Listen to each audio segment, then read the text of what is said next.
Hello everyone, my name is Dr. Asemave from the Department of Chemistry, Bidentate University, Makurdi, Nigeria.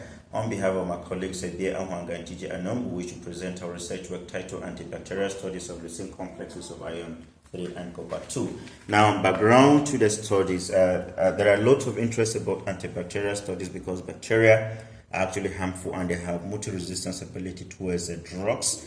Transition methods and their complexes are known to be bioactive, and therefore, in this work, we set to look at the antibacterial activities of leucine complexes of iron 3 and copper 2 in order to fill the knowledge gap and also look at the importance and the possible applications of the complexes that we're going to have. Now, preparations and characterization of the complexes. Before we look at the antibacterial activities of these complexes, which is our focus, we first of all prepared and characterized the complexes. The preparation of the complexes was actually carried out using a standard procedure from the literature, and after the preparation, we then go ahead to look at the characterization. Therefore, the results of the characterization of the complexes is as given below. Now, the copper leucine complex gave us a light blue coloration, whereas iron leucine complex had a brownish color.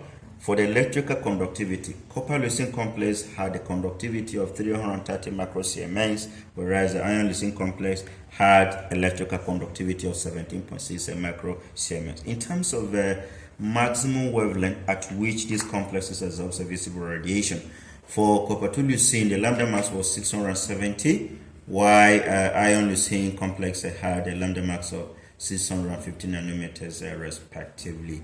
It is important to realize that this lambda mass were actually different from the free metal-salted solution. That became a clue that indeed we have obtained the complex is a product that we set to have. In addition to this characterization, we also look at the IR, the infrared absorption frequencies for the complexes.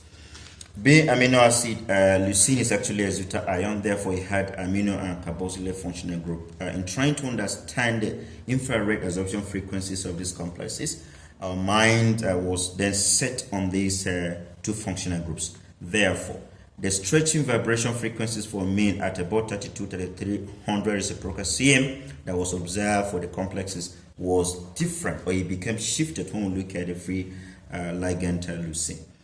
Now, for the carboxylate, we had a stretching vibration frequency for carbonite at about 1600 reciprocal cm for the free ligand, but in the complexes, that value was different. Putting these evidences together, it became obvious that the leucine amino acid was really acting as a bidentate ligand towards these metal ions. Therefore, on the basis of the evidence we have got and from literature, we can then propose the structures of the compound as given below. Having prepared and having characterized this compound to a large extent, we then go ahead to look at the antibacterial studies. The antibacterial experiment was actually carried out using agar diffusion method. We used also 5 common bacteria, and in trying to study this, we compared the antibacterial activities of the two complexes with the free metal salt, because it is understood that even transition metal salt on their own, they can act as antibacterial agents. Therefore, the result of the antibacterial studies revealed that the inhibition zones of the two complexes, copper leucine and iron leucine, were actually better than the free salt respectively. That is to say, the complexes inhibited the microbes better than the free salt. And the trend is so because the complexes are believed to be more lipophilic, therefore they are able to penetrate the microbes. By so doing, they can inhibit the activities of the bacteria. Now, we will also wish to look at the environmental sustainability aspect of the work. Those far, the materials are cheap, they are less toxic as compared to related work. Also, the products are actually energy efficient. We have prepared the materials at room temperature. And in this time that a lot of premium is actually placed on environmental and human safety, works of this type are needed to be really advanced and taken further so that we can reap the benefit.